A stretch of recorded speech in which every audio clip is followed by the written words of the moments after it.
मैं सुरेश कुमार आज आपको optional type question on heat and temperature इसका पार्ट 2 कराऊंगा।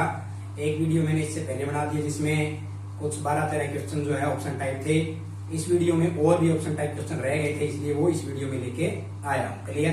तो शुरुआत करते हैं। सबसे पहला क्वेश्चन क्या है, ऊष्मा संचालन के लिए किस विधि का प्रयोग किया जाता है? ऊष्मा संचारण के लिए किस विधि का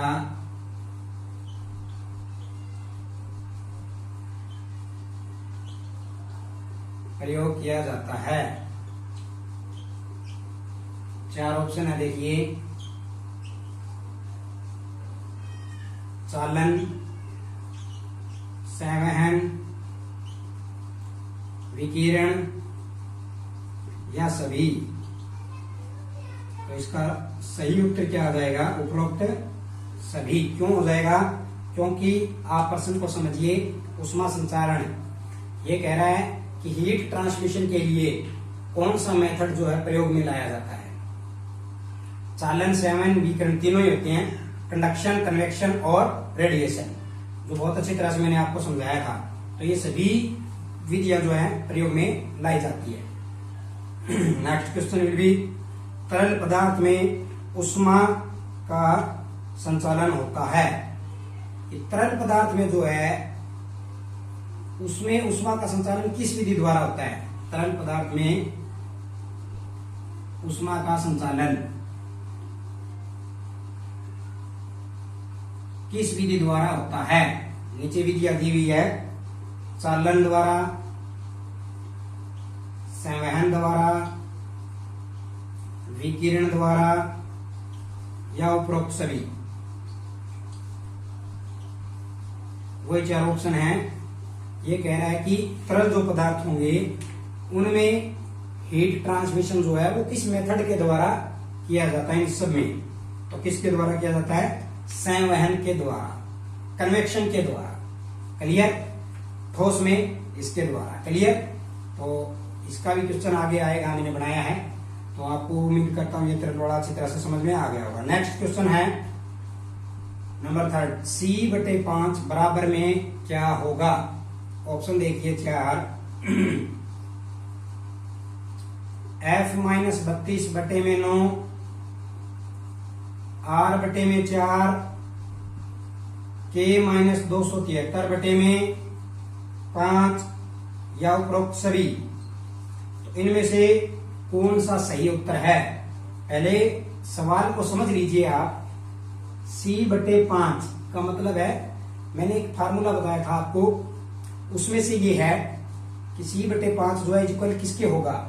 तो ये सभी के इक्वल होगा, क्योंकि फार्मूला मैंने आपको बताया था C/5 बराबर में F-32/9 बराबर में R/4 बराबर में K-273 बराबर बटे में 5। तो ये सभी के इक्वल है।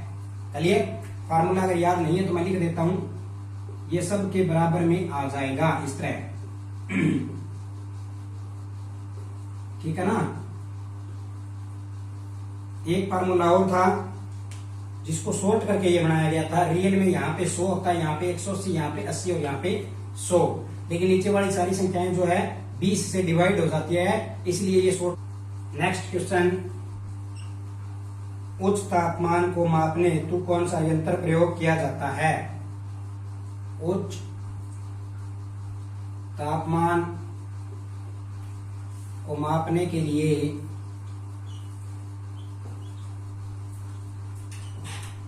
हेतु कौन सा यंत्र प्रयोग में लाया जाता है? ऑप्शन देखिए, थर्मामीटर, कैलोरीमीटर,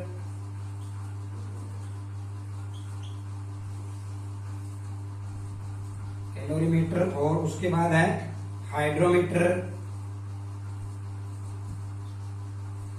और पायरोमीटर। तो इसका सही उत्तर क्या होगा?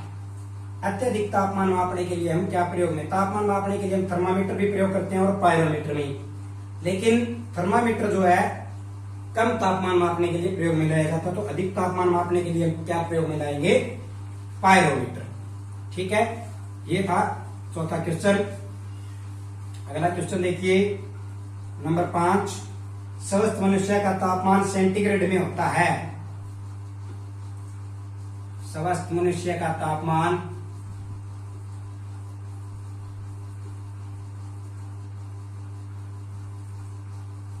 सेंटीग्रेड में होता है।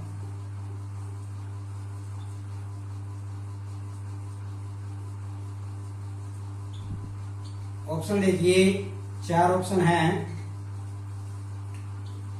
98.4 degree C, 87 degree C, 137 degree C और 37 डिग्री सी। तो सही उत्तर इसका क्या आप सभी को ही पता है, 37 डिग्री सेंटीग्रेड जो है स्वस्थ मनुष्य का तापमान होता है। ठीक है, और फ़ारेनहाइट में कितना होता है? 98.6 डिग्री फ़ारेनहाइट। कितना होता है? 98.6 डिग्री फ़ारेनहाइट। नेक्स्ट क्वेश्चन है, फ़ारेनहाइट पैमाने का उबाल बिंदु है। फ़ारेनहाइट पैमाने का उबाल बिंदु क्या है?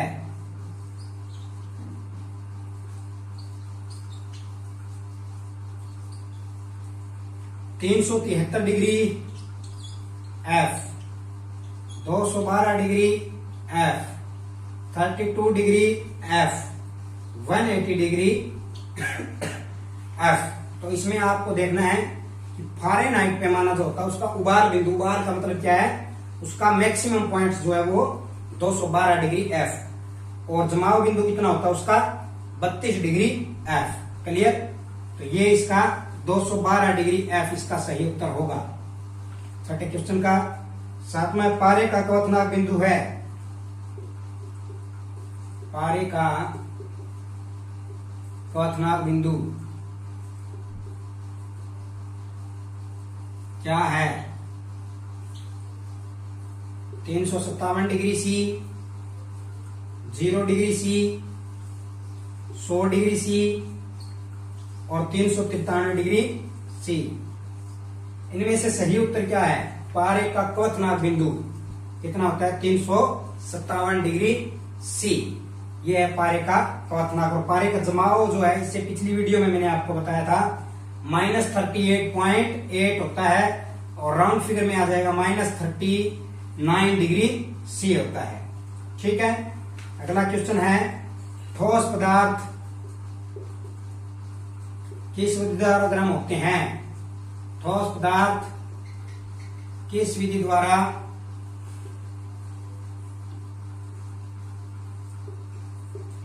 गर्म होते हैं?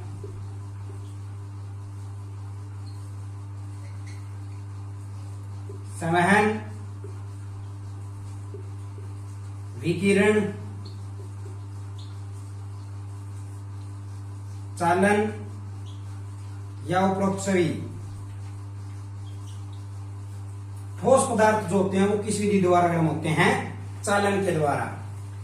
इसी वीडियो में मैंने एक क्वेश्चन बताया था, तरल पदार्थों में किसके द्वारा? संवहन।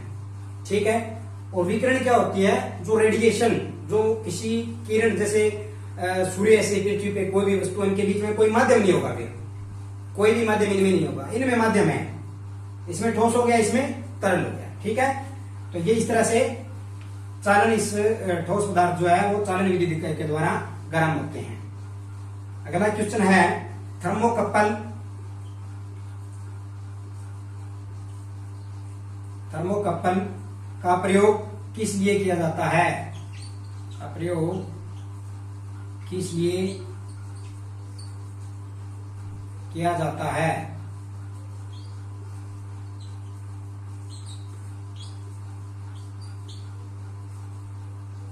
चार ऑप्शन है, ऊष्मा मापने, बी ऑप्शन है तापमान मापने,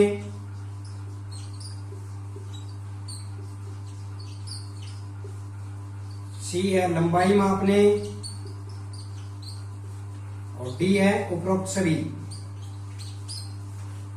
ये कह रहा है कि थर्मोकपल जो है उसका प्रयोग क्यों किया जाता है और किस लिए किया जाता है, तो तापमान मापने के लिए इसका प्रयोग किया जाता है।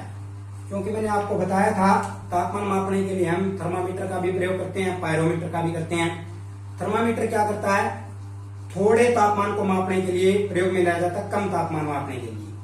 अधिक तापमान मापने के लिए हम प्रयोग करेंगे पायरोमीटर, और पायरोमीटर किस सिद्धांत पे काम करता है, थर्मोकपल के। ठीक है, तो इट मीन्स थर्मोकपल जो तापमान मापने के लिए ही प्रयोग में लाया जाता है। लास्ट क्वेश्चन बिल्कुल क्या होगा, ऊष्मा बढ़ने पर पारा, ऊष्मा बढ़ने पर पारा क्या इफेक्ट पड़ेगा पारे पे, सिकुड़ता है,